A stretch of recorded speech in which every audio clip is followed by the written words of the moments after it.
The state of for-profit long-term care homes in Ontario has been an issue long before the world had even heard of COVID-19.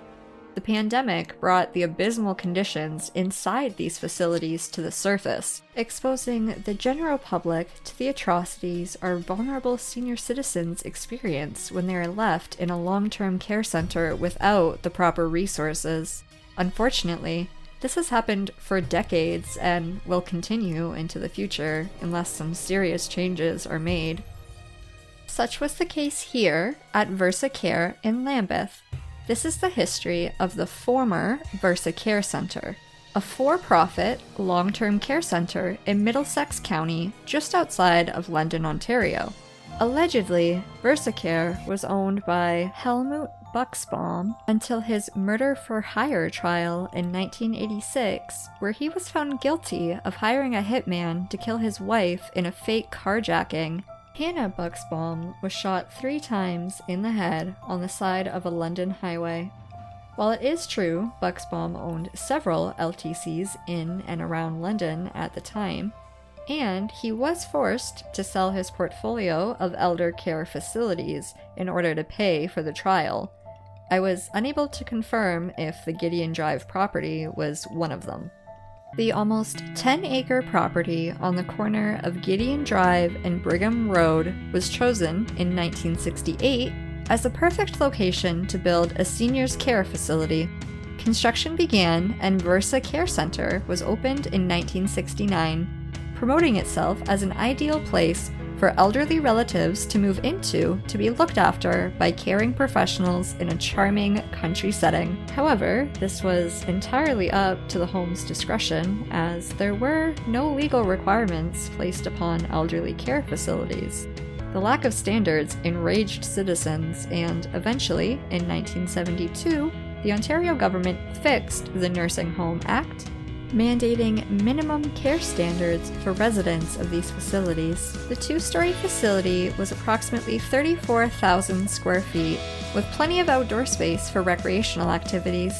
However, indoor space was cramped. Accommodation rooms were shared, with up to 6 residents per room, with just a curtain for privacy. Bathrooms were communal and shared by a whole wing. There were no en-suite bathrooms. Beyond the regular things like an industrial kitchen, laundry, day room, and 2 dining rooms, there was also a small exercise room, a music room, and a salon/spa. The building and its acreage was eventually purchased by a real estate investment trust called Retirement Residences, mainly funded by Paul Reichman and his company, Central Park Lodges Limited, which is valued at an estimated $1 billion. VersaCare continued to run as a for-profit LTC and partnered with the local health department to offer services to its residents, like physiotherapy, music therapy, etc. Reviews around this time state residents were being neglected. Some were left in dirty diapers and not bathed for weeks at a time.